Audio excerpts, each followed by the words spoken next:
Tú si únicamente tratases de reflejar lo que tú piensas de manera fiel, quizás no lo señalizarías de la misma manera que lo señalizarías en una manifestación. En una manifestación, gran parte del componente de lo que hace que salga rentable ir es el sentimiento de pertenencia a un grupo. El sentimiento evolutivo que ha sido desarrollado durante miles de años, de que en caso de que estés alineado con un grupo numeroso de gente, es muy probable que estés seguro. Entonces sientes... El cerebro te recompensa por ir en la línea de un colectivo grande.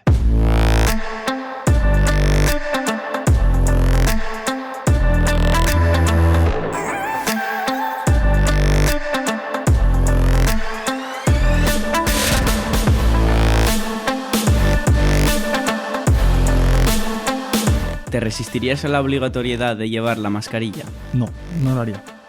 No lo haría porque considero que a nivel personal no me sale rentable. Otra cosa es lo que quizás a nivel colectivo salga rentable, que si hipotéticamente consideramos que llevar la mascarilla no es beneficioso para evitar la transmisión de la pandemia, quizás ahí, en caso de que se determine como correcto el llevar la mascarilla porque evita una externalidad negativa, consideraría que el mandato es apropiado. Pero no estoy haciendo un juicio de si el mandato es apropiado o no, porque reduce externalidades o no. En caso de que lo fuese, en caso de que fuese apropiado porque reduce externalidades, ahí te lo compro. La obligatoriedad de la mascarilla es apropiada. Pero como tu pregunta va a si yo me resistiría, en ninguno de los casos. Ni en el caso de que estuviese justificado, porque ahí lo apoyaría y diría, vale, pues creo que llevar la mascarilla es razonable y que me lo exijan está bien porque evita que yo genere perjuicios a otras personas a los cuales no estoy legitimado a generar perjuicios. Pero en caso de que se demostrase que no es así, que las mascarillas no generan ningún impacto, que no tengo nada para pensar eso, simplemente estoy haciendo un caso hipotético, tampoco me resistiría.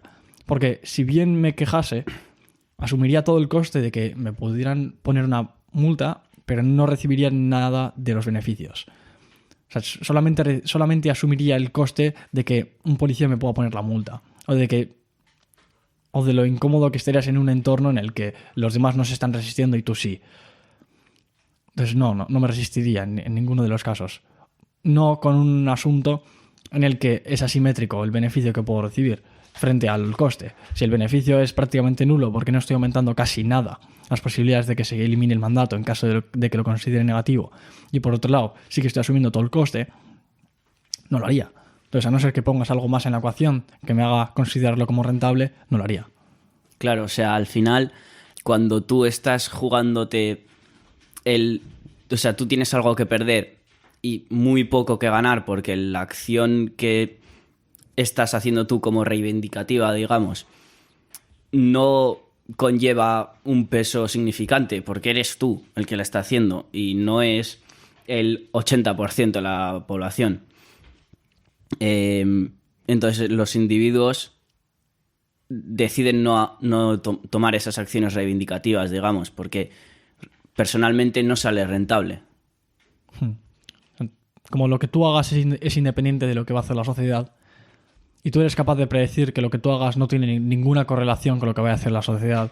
O sea, sí que más o menos hay una correlación entre que si tú continúas respirando, los demás también lo van a hacer. O sea, no hay causación, lo siento, he utilizado un mal término. O sea, que tú hagas o deshagas algo no va a hacer que los demás hagan o deshagan nada. Entonces, lo mismo pasa con el voto. Esto podría ser otro tema para otro episodio, pero no sale rentable votar. ¿Por qué? Porque no vas a cambiar nada y si vas a asumir todo el coste de lo que supone moverte, ir y escribir lo que sea en tu papeleta y volver. Entonces, no creo que ni salga rentable votar, ni sale rentable a nivel individual reivindicar que llevar las mascarillas es malo, en caso de que lo fuese, que no estoy haciendo ninguna afirmación sobre eso. A ver, la cosa con el voto y lo de, en este caso, la mascarilla, pero podría ser con cualquier cosa que conllevase una multa o un agravante legal, digamos. Sí. Con el voto al final, bueno, si tú votas, ¿qué vas a perder? Pues 15 minutos de trayecto y el tiempo que tardes básicamente en ir y volver a tu casa. Pero con la mascarilla al final, si no la llevas, en caso de que sea obligatoria, conlleva una multa. O un aumento del riesgo de que te ocurra eso. O un rechazo social que vas a tener. Bueno, vale. Bueno, pero claro, o sea, aquí si introducimos la aceptación social que quizás busquemos siempre en nuestro entorno, aquí ya podría llegar a justificarse no llevar la mascarilla, porque si estás en un grupo de gente que la rechaza, la aceptación social que vas a tener a través de rechazar el mandato va a ser quizás suficiente como para que rentabilice tu unión al colectivo de los que rechazan llevar la mascarilla, a nivel de señalizarlo, no de pensarlo, porque quizás sí que lo pienses, pero no lo vas a señalizar porque es ilegal. Ya, pero en ese caso, la otra gran parte de la población, porque yo creo que podríamos estar de acuerdo en que con la situación que hemos vivido ahora con el COVID hay mucha división de gente que dice que las medidas que se han tomado están mal y gente que dice que las medidas que se han tomado están bien. Y yo creo que en la mayoría de las medidas, la mayoría de la gente está más o menos de acuerdo con las medidas que se han tomado. No sería inviable lo opuesto. Imagínate, tú estando en el gobierno vas a hacer algo que le perjudica a la mayoría de la gente. Eso es suicida. Ya. Entonces, o sea, si tú estás en un grupo con esa gente que piensa que están mal, esas medidas, a lo mejor tu aceptación social en ese grupo es mayor.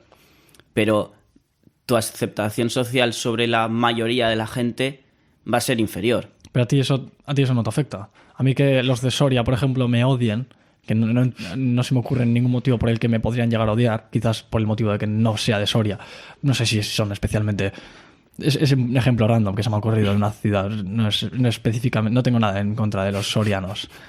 Simplemente, si alguien de una región me odiase por algún motivo random, eso a mí no me va a afectar o no lo voy a sentir, porque solo soy capaz de percibir el odio que tienen las personas de mi entorno, o lo siento en una mayor medida. Entonces, si tengo 10 personas a mi alrededor que me aman y que me apoyan con todo su fervor posible, y luego el resto del universo me odia, mientras que yo me percate en mayor medida de esas 10 personas, las demás no necesariamente me tienen que afectar. Yo puedo simplemente no enterarme de que esa gente existe. Ya, pero en el momento en el que tengas que salir de ese círculo de confort, digamos, y tengas que, yo qué sé, ir a hacer la compra o ir a buscar un trabajo, si la gente te odia, lo vas a tener más difícil. Claro, a ver, aquí nos estamos yendo al extremo. Si yo qué sé, llevase una careta de Hitler o si pudiese tener una apariencia creíble de Hitler y fuese por la calle, pues la gente, si llegasen a creer que soy Hitler, con razón, creo yo, me llegarían a odiar. Entonces, sí, tienes razón. Si te vas al extremo, claro, no es rentable. Pero hay un sesgo de a quién te importa afectar emocionalmente. Si bien puedes afectar a mucha gente, porque ahora mismo tenemos redes sociales y demás tecnologías que nos permiten acceder a muchísima población, lo que tú evolutivamente estás desarrollado para considerar como relevante, quizás también lo sea un mensaje, porque el mensaje representa algo que... Una señalización de alguien como de apoyo o tal, pero aquellos que están más cercanos a ti y que suponen un porcentaje elevado de los que interactúas diariamente, tu bienestar mental depende en mucha mayor medida de esas personas que de el resto de la población. Entonces, si eres capaz de reducir la aprobación social que tienes de 100 personas a cambio de aumentarla de 100 personas más o menos que interactúas, digamos, del 1 al 10, 1, interactúas bastante poco. Vamos a poner un número aleatorio como para verlo, para tenerlo visiblemente. Y luego, a cambio de reducir el afecto o la aceptación social que tienes de esas 100 personas que no interactúas casi, aumentas el afecto o la aceptación social que tienes de 10 personas con las que sí que interactúas mucho, digamos un 8 de 10, te sale rentable ese intercambio. Entonces, si esas 100 personas no van a tener mucho impacto en ti, a ti te da igual que quizás tengan la razón o no. Bueno, quizás no, porque sí que quieres llegar a saber que tienes la razón. Entonces, no tiende a ser muy longevo el pensamiento de estoy haciendo lo incorrecto, pero voy a seguir haciéndolo para tener la aceptación social. Es como que el pensamiento de la hipocresía va a llegar a algún momento a dominarte y a decirte, si estás haciendo lo incorrecto, debes de hacer lo que consideras que es correcto, a pesar de perder aceptación social en las personas que consideras de tu entorno. Pero aún así, aunque aunque pensásemos que estamos haciendo lo correcto y que nuestros 10 personas en nuestro entorno con las que más interactuamos están en lo correcto y las otras 100 están en lo incorrecto, seguiríamos haciéndolo. No necesariamente te importa que la aceptación social que tengas de... Como que no te importa lo mismo lo que piense de ti una persona, un amigo tuyo con el que estás siempre, que un tío aleatorio de la calle. Sí, y en eso estoy de acuerdo, pero no sé por qué había dicho eso antes en sí. O sea, he perdido un poco el hilo de por qué había dicho lo de la aceptación social en la mayoría y en el grupo reducido, digamos, en el que tú estarías buscando esa mayor aceptación social. Y sí es verdad que obviamente te va a afectar más a ti que... O sea, estar más o menos en un grupo que te acepte socialmente, con el que estás mucho tiempo, que con gente que no. Porque al final, pues la gente con la que no estás, pues puede pensar de ti pues lo que quiera. Que a ti, en primera instancia, no te va a afectar tanto. Y en eso estamos de acuerdo. Entonces, en la medida en la que seas capaz de evitar malas repercusiones de personas que quizás tengan te acepten menos, te las va a sudar. Entonces, yo creo que esa es parte de la raíz de la segregación o polarización que hay en la sociedad, que cada vez está en aumento. No soy capaz de decirte exactamente a qué se debe, pero si algo se puede deber, yo creo, es a la falta de percibir en tus carnes las consecuencias de crecimiento en el bienestar que has generado en gente que opina lo opuesto a ti. Si yo qué sé, imaginemos que yo soy de Vox y voy a donde alguien de Podemos y le digo, eres un inútil, no tienes ni idea, tus propuestas son una mierda. Pues al de Podemos eso no creo que le vaya a sentir bien. Entonces, lo mismo podríamos decir si yo fuese de Podemos y se lo dijese a alguien de Vox, ¿sabes? Entonces, como tú únicamente percibes la aceptación que vas a tener por parte de los que están en tu entorno y no percibes en tus carnes lo que supone el perjuicio que estás generando, hay una asimetría. Entonces, aquella asimetría que vaya a tu favor, vas a tender a sobreexplotarlo. Vas a tender, a explotarlo hasta que deje de ser rentable. Es como, por ejemplo, yo en una clase, en mi clase puedo decir soy feminista y todo el mundo es como que más o menos acepta eso y lo considera como correcto. Pero ahí llega un punto en el que dejo de decirlo. ¿Por qué? Porque soy pedante. Si digo yo soy feminista y dicen, vale, todo sale, pues muy bien, pues está bien, eso es lo que... Es como que es el estándar, es lo que se supone que tienes que ser. Pero, ¿y si lo digo más? ¿O y si llevo una camiseta de feminismo? ¿O si haces de lo que es lo considerado como aceptable socialmente más de tu identidad, de lo que es viable para mantener algo aparte de eso en tu vida? Por ejemplo, yo si hago el del feminismo todo en mi vida, no soy nada más. Solo soy feminista, no soy nada más. Entonces, al no haber nada más y al ser unidimensional tu personalidad, la gente tiende a considerar eso como negativo. Tú no vales para nada. Tú solo sabes aceptar como un dogma lo que se acepta que es socialmente correcto. Entonces, como solo vales para eso, me vales para muy poco. Entonces, la gente tiende a no aceptar socialmente eso que vale para poco. Entonces, esto es igual un poco extremo, pero yo creo que es así. Si alguien si alguien lo único que te hace es generar perjuicio porque está gritando unas cosas que se saben y que es obvio, yo no podría dedicarme la vida a ir gritando por ahí que soy feminista. ¿Por qué? Porque la gente, vale, ya saben que eso es lo correcto y que, es lo que se asume que es lo correcto, y no por ello van a dar aceptación o van a considerar que les estoy satisfaciendo ninguna necesidad. Entonces tienes que ir más allá, tienes que complejizar un poco el argumento, tienes que decir por qué algo que ellos están considerando está mal o está bien de una manera que ellos no le han pensado antes. Si no haces eso, no estás aportando ningún valor. Entonces, esa señalización que tú puedes hacer en un grupo para recibir algo de aceptación social tiene un límite, pero hasta que llegas a ese límite sale rentable señalizarlo. Entonces, es ese espectro, ese rango en el que sale rentable señalizarlo, en el que yo creo que la gente lo está haciendo, y al señalizarlo, tú si únicamente tratases de reflejar lo que tú piensas de manera fiel, quizás no lo señalizarías de la misma manera que lo señalizarías en una manifestación. Una manifestación, gran parte del componente de lo que hace que salga rentable ir es el sentimiento de pertenencia a un grupo. Y el sentimiento evolutivo que ha sido desarrollado durante miles de años, de que en caso de que estés alineado con un grupo numeroso de gente, es muy probable que estés seguro. Entonces sientes el cerebro te recompensa por ir en la línea de un colectivo grande. Llega un punto en el que eso no deja de ser así, porque puede que estés alineado con un grupo de 10 personas, pero que lo estés con un grupo de 20 no te da el doble de satisfacción, ¿sabes? Es como que nuestro cerebro no es capaz de distinguir con precisión cómo de satisfecho tiene que estar cuando está alineado con cuántas personas. Hay un punto en el que se consigue la máxima rentabilidad por número de personas en tu grupo y luego va decreciendo. No creo que la precisión sea absoluta. Y volviendo al tema del principio con lo de las manifestaciones, porque hemos supuesto que la mayoría de la gente no iba a llevar la mascarilla. O sea, iba a llevar la mascarilla poniendo que fuese legalmente punible el hecho de no llevarla.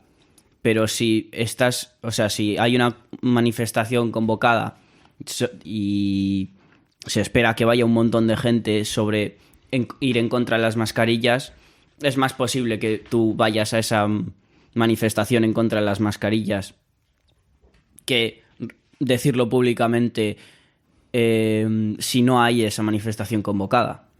Claro, pero porque ahí estás aumentando las posibilidades de que tu causa salga adelante porque hay más gente apoyándolo. Si tú eres un loco simplemente yendo al centro de tu ciudad y quejándote sobre algo, muy probablemente nadie te va a hacer ni caso. A no ser que las manifestaciones visibles no van a generar ningún impacto a nivel legal. Tú por mucho que vayas a un sitio en bolas y eso sea muy visible, no necesariamente vas a generar ningún impacto. Simplemente la gente va a pensar que estás loco. O sea, no por hacer la cosa que sea más remarcable vas a causar ningún cambio. Entonces, si vas individualmente, si vas en un colectivo, ahí quizás sí, porque es muy remarcable y dicen, pues están todas estas personas que se han desnudado en medio de la ciudad. Será, yo qué sé, puede que haya alguna causa que se defendiese de esa manera que fuese legítima, que no lo dudo, pero los verdaderos cambios que se pueden hipotéticamente llegar a dar, que se empiezan individualmente, no parten de ser lo más llamativo posible, sino de tener una idea que está bien articulada y de que eres capaz de argumentar en contra de una idea ya establecida. Entonces, si tú haces eso, la gente quizás lo empiece a valorar como positivo y se empieza a esparcir, pero no eres el más gritón. A base de gritar más no vas a ganar. Ya. No puedes gritar más que un policía. Bueno, igual sí puedes gritar más, pero físicamente vas a acabar molido y vas a acabar recluido. Entonces no vas a base de ser el más macabro no vas a conseguir hacer ningún cambio. Tienes que utilizar otra estrategia. Tienes que ir por el lado intelectual, por el lado persuasivo. Tienes que utilizar algo que no sea como lo que harían los putos monos para señalizar a su tribu que lo que tienen que hacer es, yo que sé, tirarle piedras a otro mono porque le ha caído mal. Tú eso no lo puedes hacer ahora porque se asume que eso no es civilizado. Bueno, no es civilizado. Entonces se asume que eso no es correcto. Pues tienes que hacer otra cosa. Entonces, por ejemplo, o sea, si eres, digamos, el único, no vas a ser el único nunca, pero uno de los pocos que tiene una idea, es preferible preferible va a ser siempre, yo creo, el intentar razonarlo e intentar hacer, digamos, la explicación más del método científico, digamos, de prueba-error, ¿no? Uh-huh. Bueno, depende de lo que tú valores. Si tú valoras más la aceptación social que la búsqueda de la verdad, puede que te metas dogmáticamente en una manifestación, la apoyes y el sentimiento de grupo que tienes justifique la reducción en la búsqueda de la verdad porque te estás alejando del método científico. Bueno, puede ser, pero lo que quería decir era que si tú piensas que personalmente tú piensas que algo es correcto, lo más óptimo que puedes hacer es intentar justificar por qué eso es correcto. Pero en el caso de que sea un sentimiento que ves que comparte bastante parte de la sociedad, no haría falta tanto esa justificación objetiva, sino que con hacer, como has dicho antes, lo más macabro, si sois mucha parte de la sociedad, a lo mejor ya sirve. Sí. Porque ahí es como que una vez la tesis ya está explicada o no queda nada por explicar, porque es inexistente. Porque hay muchos movimientos que tienen una tesis prácticamente inexistente. Es como 4 puntos súper básicos y con eso la gente se manifiesta. Entonces, una vez se considera que la tesis ya está explicada y ya a nivel intelectual no hay nada en lo que avanzar, ahora ya únicamente queda señalizar lo máximo posible que eres parte de ese grupo o que la mayor cantidad posible es parte de ese grupo como para mostrar que sale rentable la unión a ese grupo, porque cuanta más gente sea de un grupo, más rentable sale unirte, porque menos posibilidades hay de que acaben con tu vida. O no acabar con tu vida, pero... Sí, mayor aceptación social, que es al Sí. final... Que es al final lo que la mayoría de gente busca. Eso es, porque yo creo que estamos evolutivamente diseñados para la búsqueda desesperada del estatus. Y lo curioso es que si se hace explícito, estás perdiendo estatus, porque aquellos que lo buscan explícitamente son los pringados. Pero en última instancia todo el mundo está haciendo eso. Es como que todo el mundo trata de maximizar lo bien que te perciben los demás. Sí, al final es lo que te va a permitir...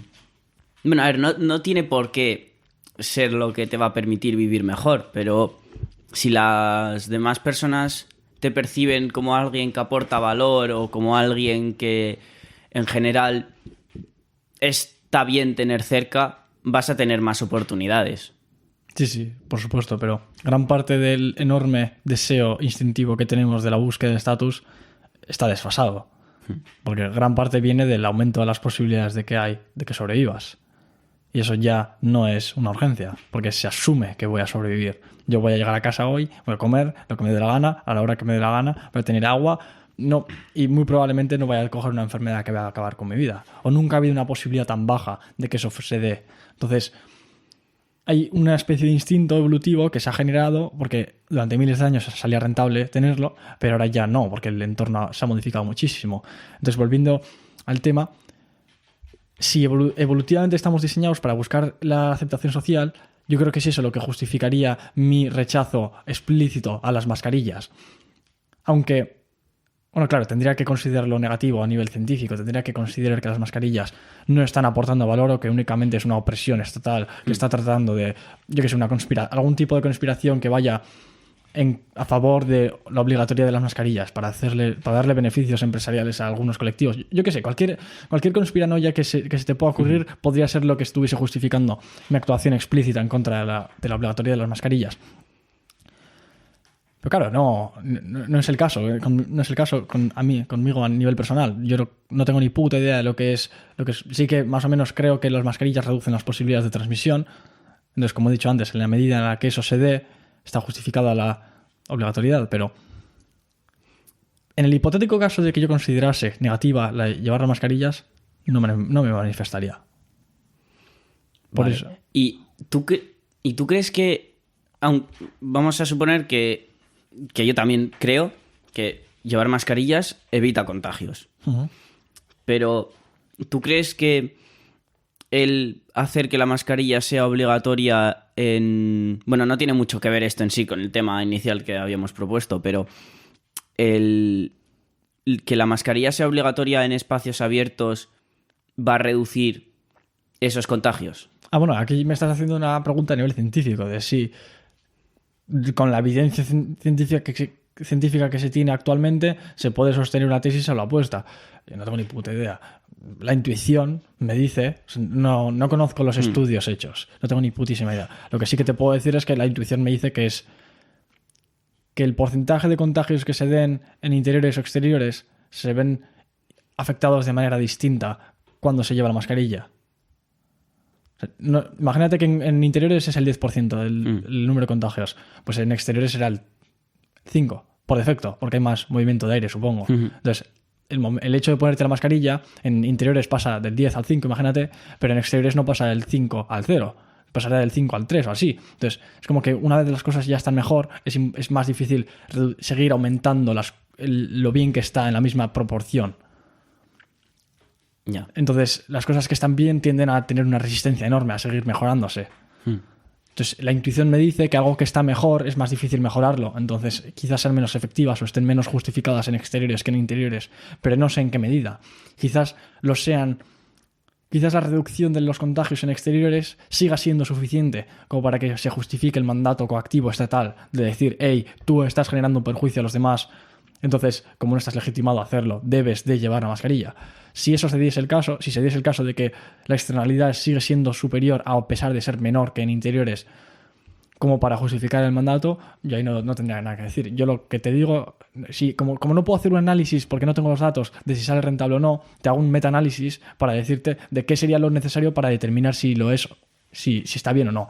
Entonces, la intuición me dice eso, que es menos rentable que en interiores, pero no sé cuánto menos. O no sé si sigue siendo rentable. Vale. Yo hubiese dicho en sí que a mí la mascarilla en exteriores no me parece que debiese de ser obligatoria. Por lo menos si estás andando, si estás o estás en un sitio donde no hay mucha gente. A lo mejor si estamos en un sitio en el que hay, yo qué sé, 5 personas por metro cuadrado, bueno, no sé, eso creo que es un montonazo de gente, no lo sé. Pero eso, en un sitio donde hay mucha gente junta, pues a lo mejor sí que lo entiendo. Pero eso, si es un viandante que además está andando, que está paseando, haciendo así, no creo que tenga demasiado sentido. Claro, pero aquí los que apoyas en la postura opuesta dirían que, vale, sí, tú puede que muy probablemente, mientras que estás andando alejado de la gente, no contagies a nadie. Pero como hay una correlación enorme entre el estado que tienes, entre llevar mascarilla o no, entre el momento en el que estás andando solo y el momento en el que te topas con alguien, sería rentable obligarte a que la lleves mientras que está más o menos garantizado que no vas a contagiar a nadie, con tal de evitar que en el momento en el que te cruces con alguien, no la lleves. Y esto sería un poco en sí volver en plan de... a lo mejor... A ver, el hecho de llevar mascarilla no es algo que te perjudique a ti, pero sería un poco yo como individuo me jodo un poco para beneficiar al grueso de la sociedad. Sí.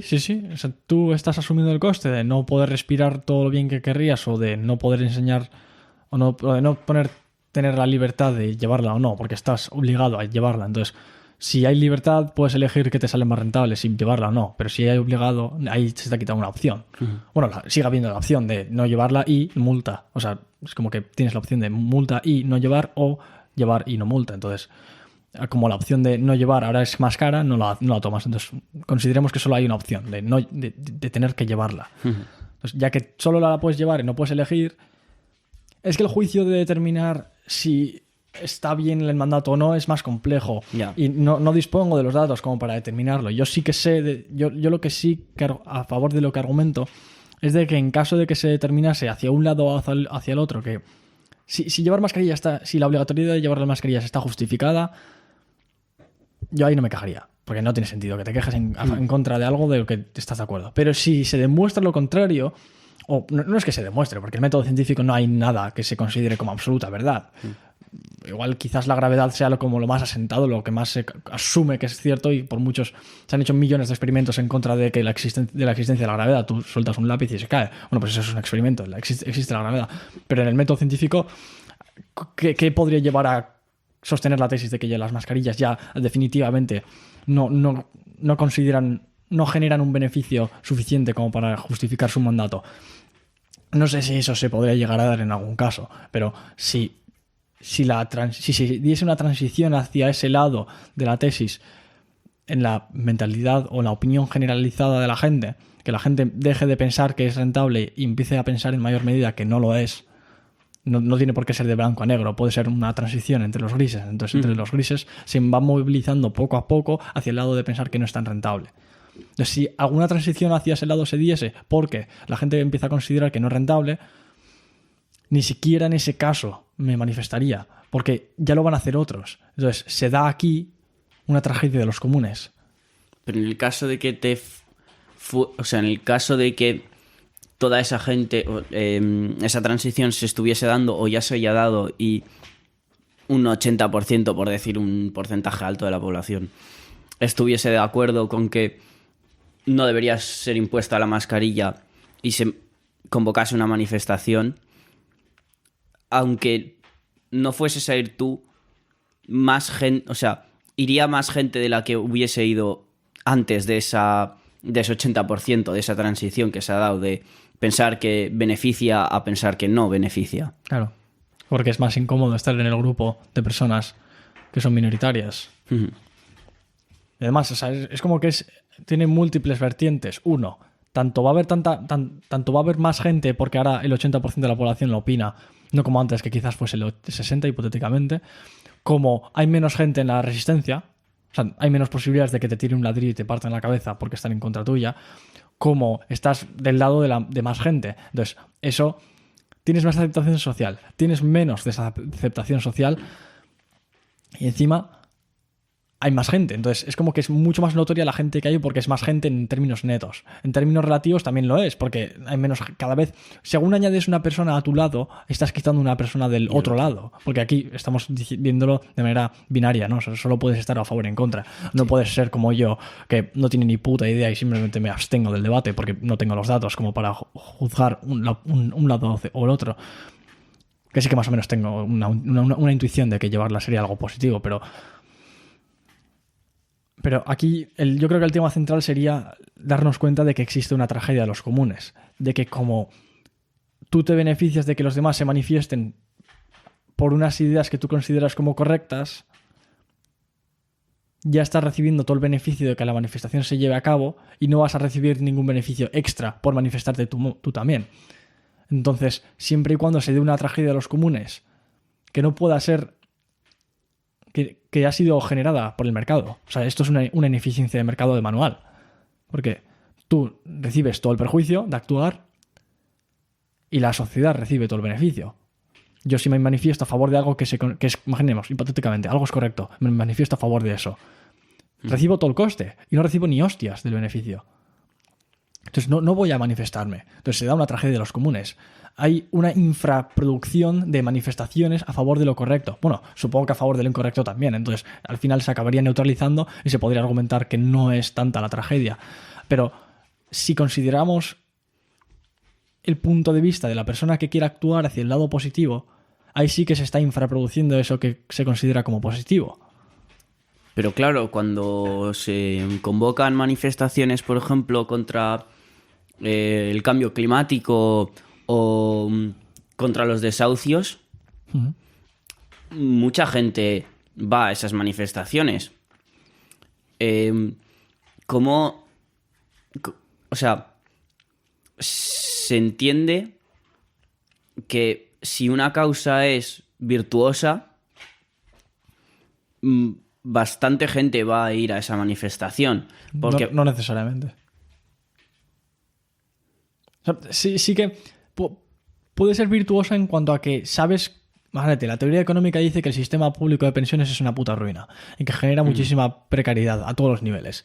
Pero eso es. Por mucho que sea virtuoso, no es lo que va a generar la rentabilidad de ir a manifestarte. Lo que genera la rentabilidad es que los demás también lo crean. Entonces, a favor de las pensiones puedes ir a manifestarte a pesar de que estés yendo en contra de lo que se ha demostrado que es la verdad, que el sistema privado de capitalización es mejor. Entonces, eso... Pero es que se supone que las pensiones públicas son virtuosas. Se supone. Eso es lo que se supone. Y es lo único que importa, que se suponga eso. Eso es. Yo creo que para las manifestaciones lo que importa es lo que la mayoría percibe. Si... O quizás no lo que la mayoría perciba, sino que la mayoría de los que hacen ruido perciban. Sí. Porque yo creo que el votante medio es bastante más moderado que el manifestante medio. Hombre, a ver, depende de qué manifestaciones. Yo las manifestaciones que he visto no han sido demasiado... ¿Extremistas? No. Para nada. Bueno, pues puede... Sí, también puede ser que haya manifestaciones no extremistas, pero ¿estás de acuerdo conmigo en que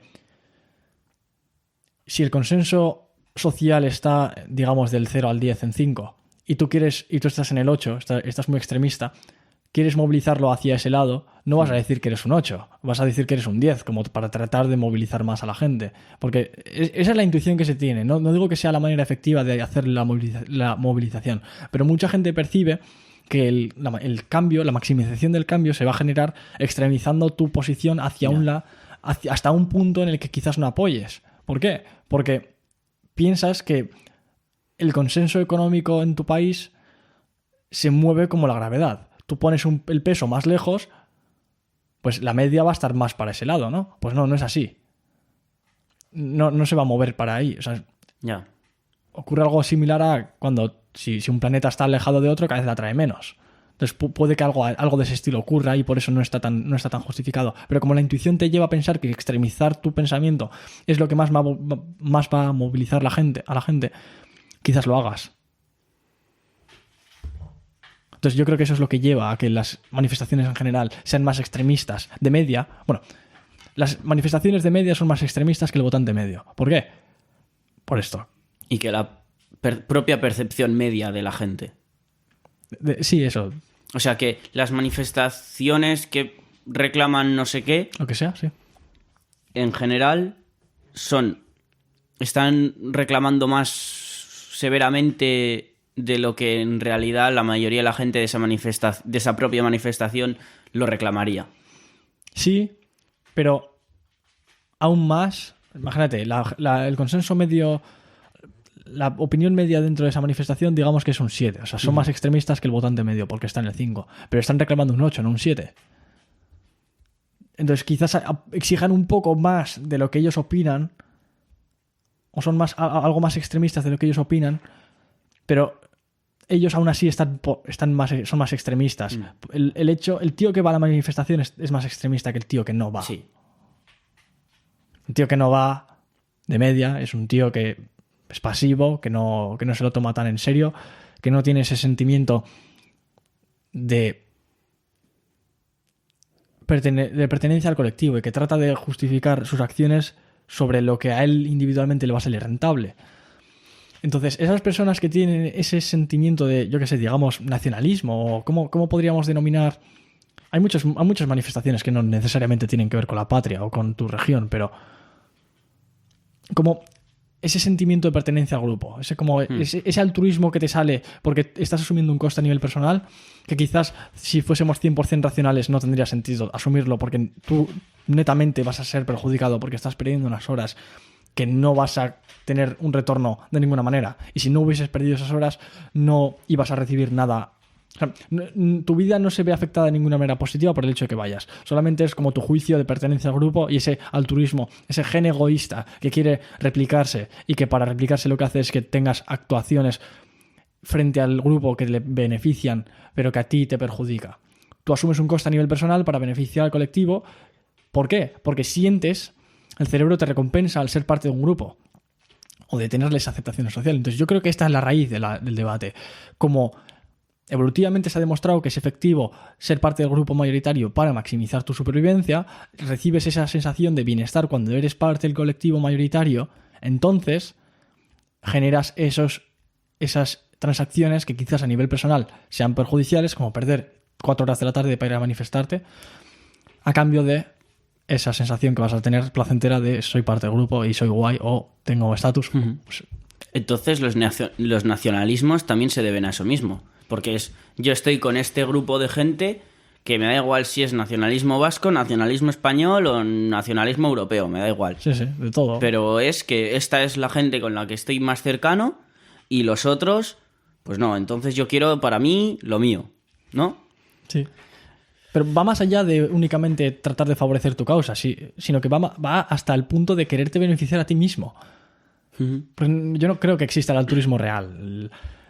Entonces, el momento en el que estás haciendo algo que aparentemente es altruista desde un tercer punto de vista, tú lo juzgas desde fuera y dices, este tío está actuando altruistamente, está invirtiendo su tiempo de manera desinteresada, no está teniendo ningún beneficio. No es altruista. Si analizas sus neurotransmisores, están funcionando y le están haciendo sentir que es una persona de puta madre y que se está sintiendo muy bien esa persona en la manifestación. ¿Por qué?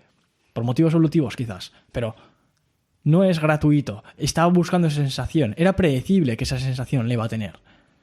Entonces, no es un altruismo. Se puede argumentar que es una mala adaptación al entorno, porque nuestro entorno ahora es distinto al que hemos sido evolutivamente desarrollados para lidiar. Pero sí que creo que en el momento en el que tratases de razonar sobre qué es lo que a ti individualmente te saldría más rentable hacer,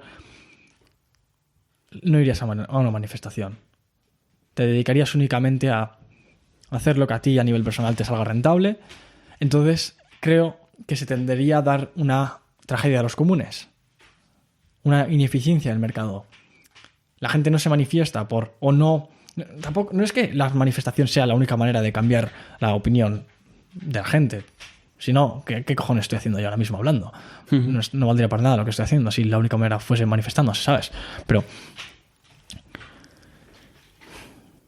si bien manifestarse es una manera, y si la más visible, no necesariamente tiene por qué ser la más efectiva. Entonces, al no ser la más efectiva, bueno, quizás. Es que depende de muchos factores. De si estás. Entonces, tampoco soy quien yo para juzgar si eso es lo más rentable o no. Yo lo único que sé es que se da una especie de tragedia a los comunes porque internalizas el coste y externalizas el beneficio. Entonces se tiende a infraproducir en la medida en la que el gen egoísta o la sensación de satisfacción por pertenencia al grupo no actúe.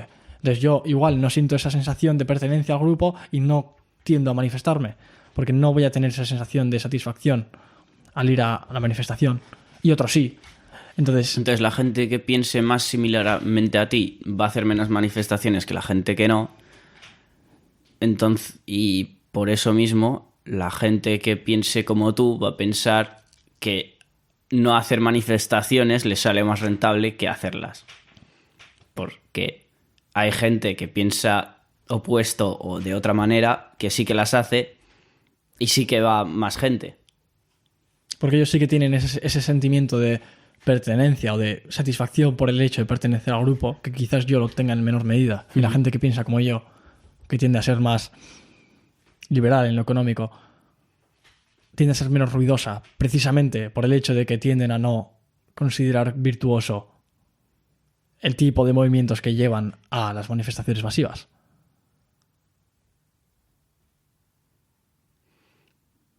¿Y qué tipo de movimientos son esos? Los sociales, entiendo. Sí, cualquier tipo de movimiento. No estoy diciendo que, por ejemplo... Vale.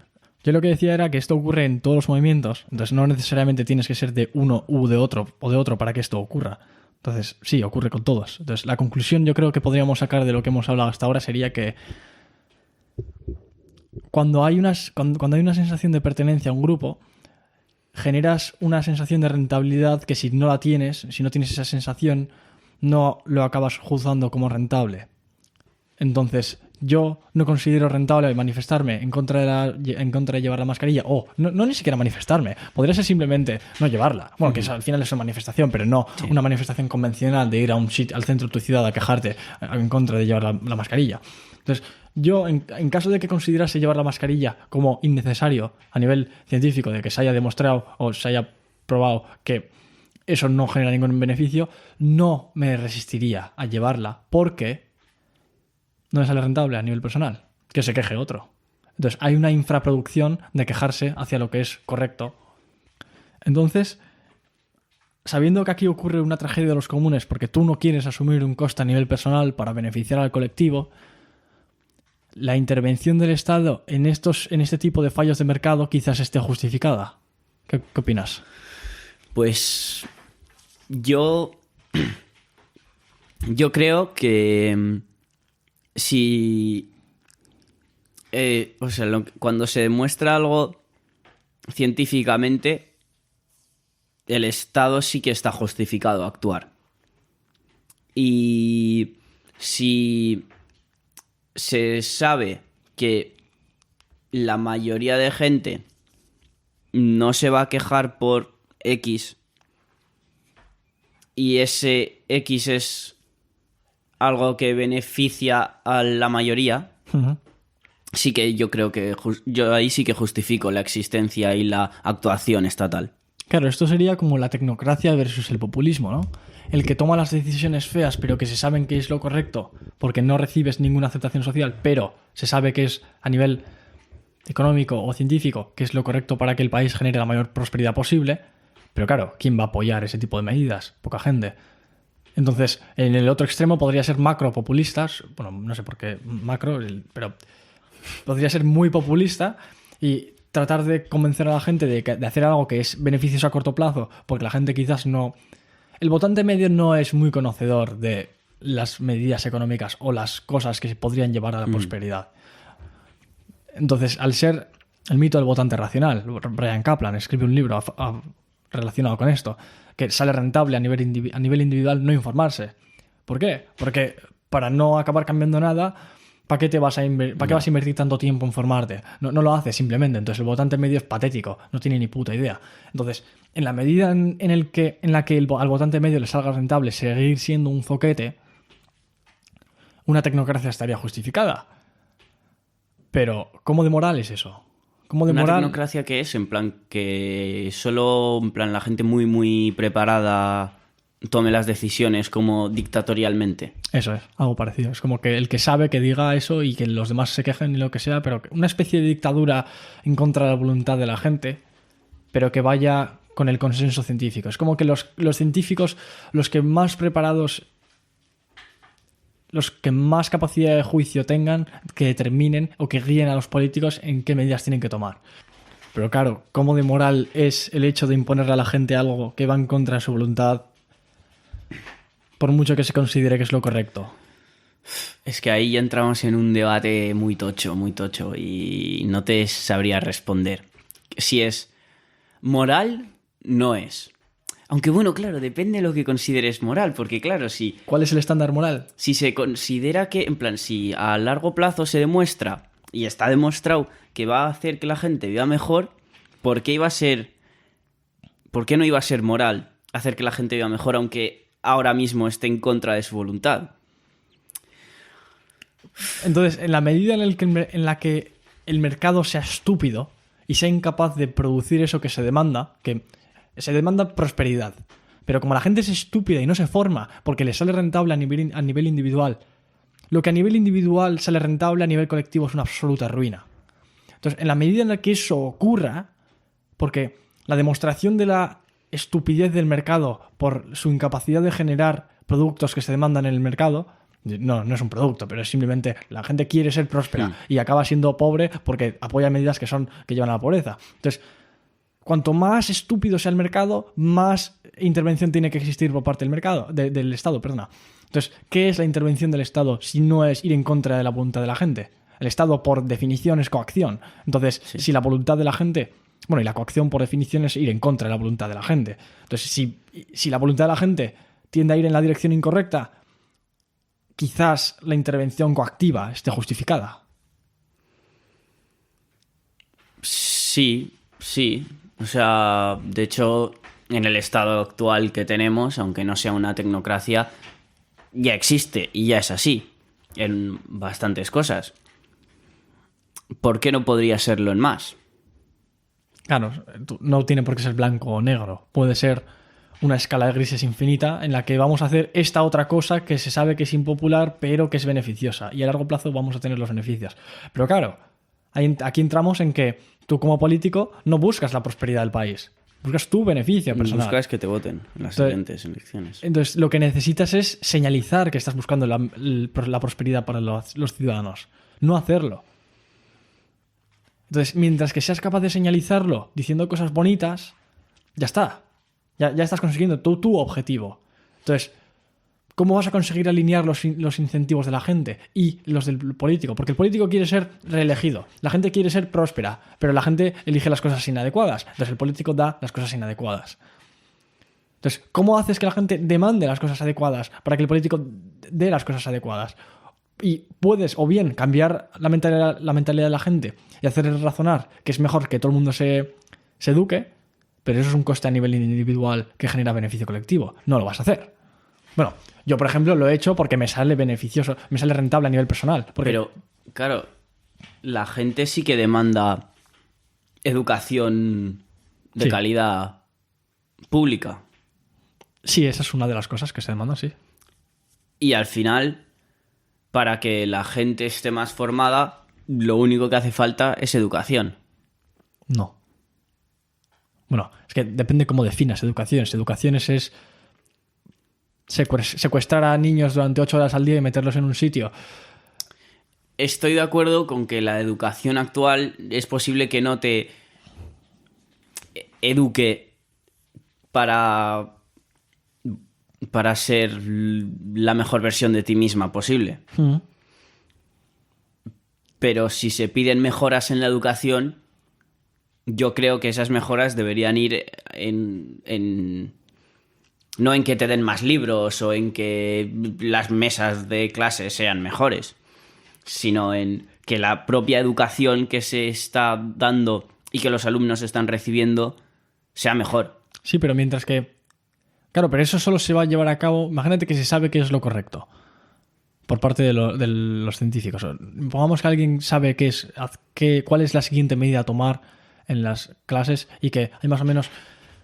No puede haber consenso porque si hubiese consenso simplemente se hubiese hecho. Pero si hubiese capacidad por parte del político de señalizar a la gente que está haciendo lo que considera correcto, es lo único que le importa. Señalizar que está haciendo lo correcto. Si es capaz de hacerte creer que está haciendo lo correcto, va a salirse con la suya. Yeah. Entonces, mientras que sea capaz de hacerlo con la mayoría de la gente, ya está, tiene su objetivo cumplido. Entonces, es un tema mucho más complejo que simplemente decir más educación o más educación pública. Yo podría argumentar en contra de la educación pública, pero este es otro tema bastante complejo. Pero el tema principal es, hay gente a la que le sale aparentemente rentable no educarse, porque genera un beneficio colectivo que no necesariamente quieren generar porque prefieren el beneficio personal. Luego, los políticos quieren beneficio personal, no beneficio colectivo, lo mismo. Entonces, en un sistema en el que los intereses están tan desalineados, ¿cómo los alineas? Dando un golpe de estado súbitamente y poniéndote tú virtuosamente sobre la cabeza del gobierno haciendo las cosas que consideras como correctas. ¿Y cómo sé yo que es tu criterio el correcto? No tengo ni idea. Entonces, creo que Winston Churchill tenía toda la razón diciendo que la democracia es un mal sistema, pero es el mejor que tenemos. Entonces, no sé yo... Sí que si la democracia la consideramos como un mal sistema, pero aún así es el mejor que tenemos, cuanto más directa sea, que creo que es mejor, ¿no? Entonces, un sistema como el suizo, que permite a la gente revocar una decisión que sea menos representativo y sea más literalmente, más directamente, que permita a los ciudadanos actuar más directamente, quizás les incentiva a formarse más que si simplemente les está representando, está diciendo, tranqui, ya hago yo todo, entonces estás menos incentivado. Entonces, ir en esa dirección quizás sea lo correcto, ¿no? Pues a mí sí que me parece algo que sería beneficial, pero beneficioso. Pero claro, ahí también entraría ¿y si la gente no se quiere educar? ¿O si la gente no está dispuesta a pagar, digamos, el precio que tendría que ser la educación esa en cuanto a lo mejor las decisiones que se tomasen serían peores? No va a darse el caso. La gente... Sí que a la gente le podría resultar más atractivo estudiar o formarse de lo que se lo parece ahora mismo, pero eso no significa que no lo vayan a hacer en ninguna de las medidas. La actuación de la persona media es muy predecible. La actuación de una persona en concreto es impredecible. Entonces, sabiendo que la media, la naturaleza humana es que más o menos no hay... La malignidad absoluta yo creo que no existe. No hay nadie que sea un maligno que quiera ver al mundo arder y desaparecer en cualquier nivel de prosperidad humana. O si existe, lo existe en una medida muy pequeña. Entonces, sabiendo que la gente más o menos quiere prosperidad, creo que sí tendrían un mínimo de deseo altruista de querer generar un beneficio a los demás a base de asumir un coste personal. Porque se van a sentir satisfechos formándose o estudiando teoría económica para saber qué medidas son las que generan mayor prosperidad. Entonces, en la medida en la que eso ocurra, hay hueco para que no sea necesario instaurar una tecnocracia absolutamente dictatorial. Entonces, en el espectro de lo tecnocrático que puede ser, puedes irte a lo mínimo posible para poner una medida... Lo menos agresivo posible se me ocurre que sería poner en la declaración de la renta o en algún tipo de documento oficial el por defecto, algo que se sabe que es correcto, yo qué sé, de contribuir a un sistema de capitalización parte de tu nómina. Pues ahora vas a ganar un 10% menos, pero porque ese dinero va a eso, mientras que también estás cotizando al sistema público. Pues ese 10% de ahorro se pone por defecto el clic. Pero tú puedes quitarlo. Entonces, eso sería súper poco intrusivo, pero se sabe que la gente no lo quita, de media, o que muy poca gente lo quita. Entonces, como tú no les estás obligando a hacerlo, pero es como que pones el por defecto. Y lo mismo ocurre, por ejemplo, a nivel contrario, en en Xiaomi. Tú tienes un móvil Xiaomi que todos los por defectos en el móvil están en contra tuya. Es todo lo que a ti no te beneficia. Recomendaciones, anuncios, movidas que no te benefician en ningún... Pero te pueden decir que no te están obligando. Simplemente lo ponen por defecto porque les beneficia. Y se sabe que mucha gente no lo quita. Entonces, esa sería la manera menos intrusiva. La más intrusiva sería decirle a la gente: vosotros no tenéis ni puta idea, a partir de ahora mando yo. Entonces, otra persona te daría un golpe de estado, se organizaría un golpe de estado en contra tuya.